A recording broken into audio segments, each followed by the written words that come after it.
Chapter 18. The airfare to Providence, Rhode Island was too expensive without reserving a seat way ahead of time. So my mom purchased an Amtrak ticket online and took me to the train station in Baltimore early the next morning. It was a 2-hour drive to Baltimore from where we lived on the Eastern Shore. When we arrived, Mom bought us coffee lattes and a huge gooey Cinnabon, which we shared with 2 plastic forks while we waited on a wooden bench. "This trip will be good for you. I just hope you're careful," Mom said. "I'll be all right," I promised. Honestly, I looked forward to the 8-hour trip by myself. I had a backpack full of stuff just for the train: my CD player, snacks, a book to read, plus a lot to think about. In New York City, just stay on the train. Even though it stops, don't get off, she reminded me. I regarded her coolly. "Mom, I know. I'll be fine," I insisted, lifting the cup of latte and blowing at the steam. When I looked at her again, she was gazing at something on the ground, and I noticed for the first time how many tiny lines had clustered around her eyes. Had they always been there, or was she worried? Had the past month been hard on her too? Gently, I asked, "What will you and Dad do while I'm gone?" She looked up and started to smile. "Work in the garden, probably, and your father needs shoes. We might take a ride over to the mall one day."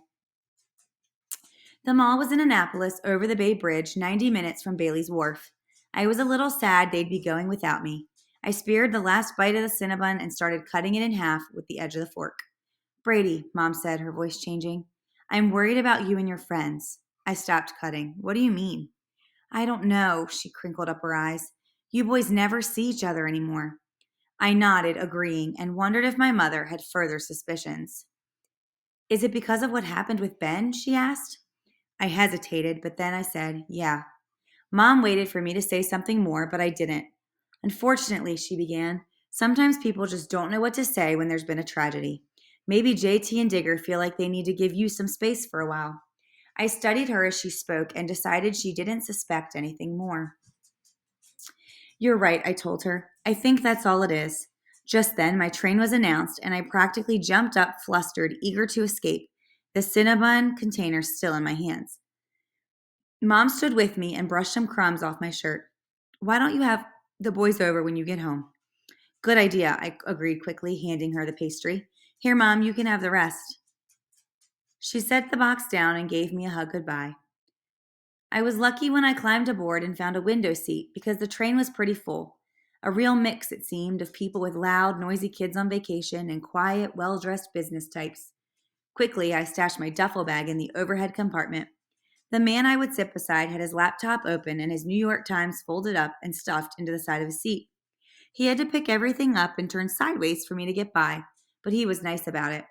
When the train started moving, he went back to work, tapping away on his laptop. I pushed my backpack up against the seat in front of me and got comfortable, then watched all the dumpy backyards and trash filled alleys slide by as we pulled out of Baltimore.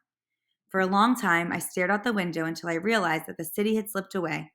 I leaned forward to unzip my backpack and rifled around inside until I found my CD player. I knew I needed to make a decision on this trip about what to do with that drill, but I didn't want to start thinking about it yet, so I put on some music, adjusted the earphones, and settled in for the ride. Up ahead, the train, like a snake, was making a gradual right turn, granting me a clear view of the engine and the cars in front of mine. It reminded me of the steam train ride my parents took me on years ago. The trip was a birthday present when I turned 9, and JT and Digger had come along. The train ran out in western Maryland, which is pretty far away. So we drove out late one afternoon and spent the night at a Holiday Inn. The next day, we boarded the train in Cumberland and rode up a mountain to Frostburg and back. We all got cinders in our eyes, but we had a blast on that train ride. Just thinking of it again made me realize how growing up we three were together all the time. Camping out, exploring the woods, shooting baskets, fishing. We loved playing pirates too, and talked all the time about how we'd grow up to be Navy SEALs. My dad even helped us make our own boat once. Boy, we loved that little dinghy we made. We'd row it all the way down the Corsica River to Pioneer Point, where the Russian embassy in Washington, D.C. has a summer place. The Russians had buoys out in the river for their boats, and we'd row up quiet as we could beside them, then suddenly sing the national anthem real loud because everybody said those buoys were bugged. We sure did have us a time. I was thinking, and it was pretty neat, sharing a dream with JT and Digger.